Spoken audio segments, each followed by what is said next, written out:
Godzilla Final War.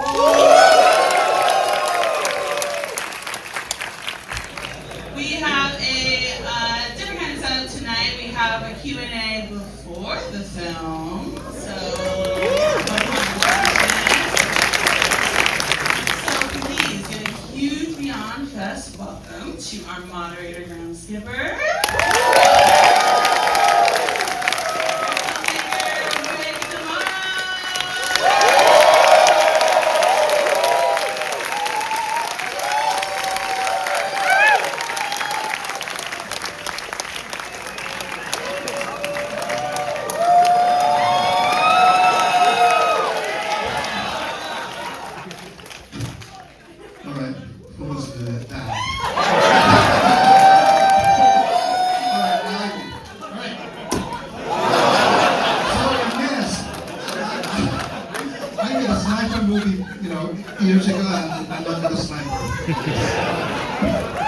Thank you so much for coming out at a late night. Thank you. All right, everybody, welcome to fucking Godzilla Final Wars. Quick show of hands, who here is seeing Godzilla Final Wars for the first time tonight? First up, you all are in for a fucking treat. This is gonna be a blast. So RYUHEI. Yes. So 2000 Versus comes out. Small, contained, indie, action horror. And then a few years later, you're offered Godzilla, the 50th anniversary. It was gonna be the last one. Like, that's total cinematic whiplash. Like, can you talk about that moment in your life? Yes, when I made this movie, I was offered to do this movie 22 years ago, right after the opening day of this samurai movie I did for Toho called Azumi. And they said, are you interested in doing Godzilla? So I started meeting the producer Tomiyama and started talking about it. 22 years ago, it was very different. The Godzilla franchise was dying, and they decided to put him into the long sleep. I never believed that it's going to be the final, but that's what they said. So I think Toho Studio and the producers were, they didn't really fucking care because the franchise was dying. So one last big fireworks. Let this crazy young director do whatever he wants to do.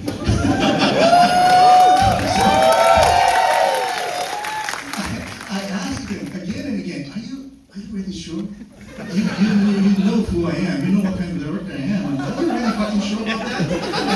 And they said, yeah, it's okay. So and they asked me, are you interested in getting up on the ring called Godzilla? So I said, well, if I get in the ring, there's no room. It's going to be the street fight MMA. That's what I'm going to do. And they said, it's okay. So that's what I did. Thank God for that. You talked about MMA, the sort of kinetic action style of this.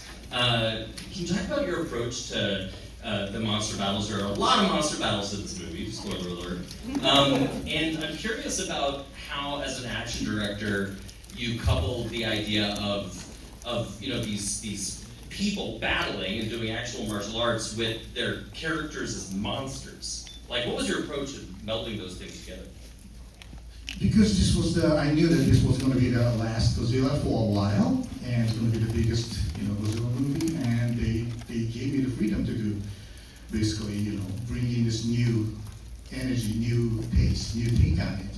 So the first thing I told them was, like, I really want, the battlefield is planet Earth, and Godzilla versus every monster. So the very original title was Godzilla versus 14. Probably because I'm the director versus, so.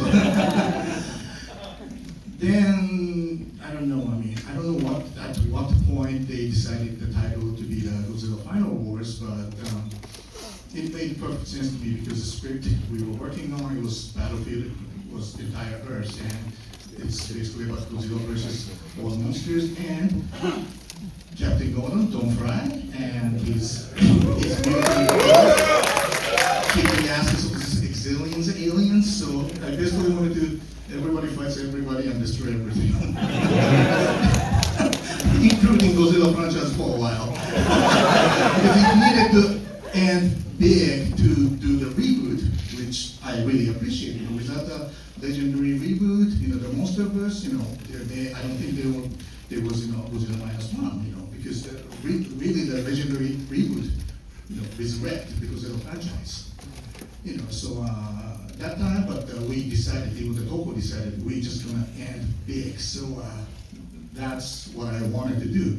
So I started talking with the suit actor and this Wakasa-san who designed the Godzilla suits and the monster suits that, you know, I really want to do this, you know, really real fight. And how can we do that? Because in the suit they were using, it's too heavy to, you know, even move one step.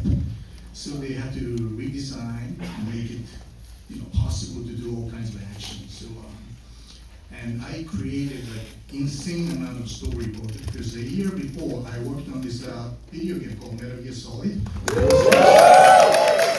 So I formed a bunch of storyboard artists and we did all those like 4 hours of cutscene for the game. And they were so good, so I hired them again and we just created this all kinds of crazy storyboard so that I can give to this you know, the Monster Park director, you know, Asada-san. So it was like from the beginning, I knew exactly what I wanted, which is this crazy battle royale with all the monsters, and amazing team made it happen.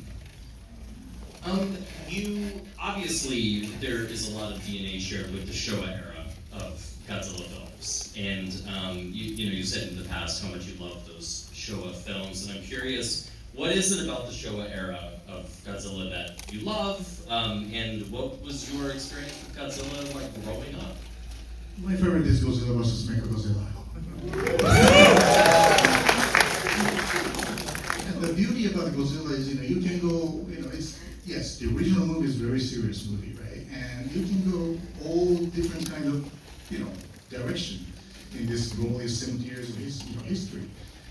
So, but what I grew up was watching the movie. Like I think it was my very first experience was versus Mechagodzilla, and that's, you know, brought me to the world. And then I started to watch, you know, all other Showa era Godzilla movies, and I just felt that Godzilla franchise was losing that kind of energy when I, you know, took this job. So I just wanted to bring back this just pure fun roller coaster, you know, just fun movie. You know, adrenaline rush kind of movie. That's what I wanted to make. And you did. So I want to talk about the music. Fucking Keith Emerson did the score of this film. Talk about getting Keith Emerson involved. I was a huge fan of 70s prog rock, so Emerson, Lake and Palmer was my thing. So I was in Japan, I bought all the entire old albums, and I bought all the bootlegs. And when Emerson, Lake and Palmer reunited back in 1992, the first time they came to Japan, I went to like every single concert in Japan. That's how hardcore I was. So when I was thinking about, you know, who's going to be who's the perfect guy to do the music, it was very natural to me, Keith Emerson. Then of course the producer and everybody said like, that's impossible. I'm like, what are you talking about? This is Godzilla, this is 50th anniversary Godzilla, this is the final Godzilla. Let me talk to him. So yeah, I sent him this, you know, love letter, and he agreed to meet me, and I met him first time. It was my dream come true moment to first time meet my idol, my hero, Keith Emerson at his studio in Santa Monica. So he already composed the music for me and he played it for me. But it was like a very sweet piano piece he played. So the first time I met the legend, Keith Emerson, and I've been his hardcore fan, biggest fan for like 20 years, right? And after the first time I met him, in 5 minutes, I said, Keith, this is not what I'm looking for. You're not old enough, you know, yet. So, you know, I don't want you to get old. I want focus. I want to brain solid surgery. I want more like in the prog rock. And then he came up with this. I think the first one he came up was this Irish Defense Force music. When they start to fight this giant shrimp in the water, you hear that super cool rock music. And this is what I'm talking about. So we became very good friends. So it was really a dream to work with him. That's incredible.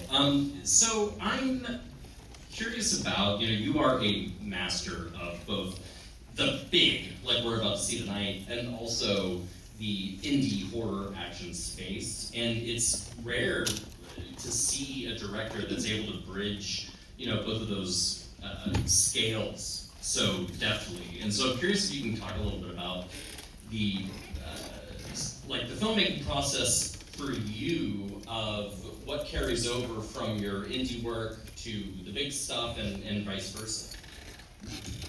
Nothing really changes that much. I started making movie with my friends I'm from this funky town in Japan called Osaka. It's a very crazy town, and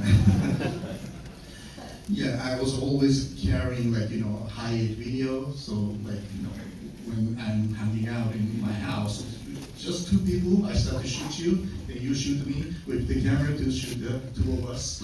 And I was making all kinds of crazy short movies. And then when I was 28, I made this crazy movie called Versus. Oh, yeah, some Versus things. Yeah, so it's that time, again, it was a different time. 25 years ago in Japan, nobody believed that the Japanese can make action movie. That's what every single producer studio told me. We are not Hong Kong, we don't have action stars, and we don't Hollywood, we don't have money, so we don't do this. I was like, what the fuck are you doing? We were the one made Lady Snowblood, Baby Car, Seven Samurai. We were supposed to be the top runner of action movies, and you guys don't do, say that we can't do it, and I don't believe in that. So I made that, movie Versus independently.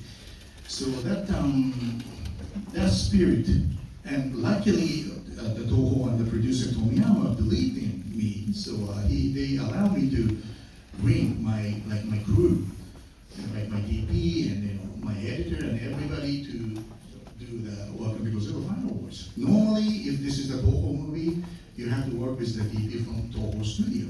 So everybody in Japan was surprised that it's just unbelievable that Toho lets you do that. But yeah, so I don't know if they were just desperate and didn't care or they believed in me, but they let me give me the freedom. So yeah, I had this creative spirit, the fire I could bring on to this movie.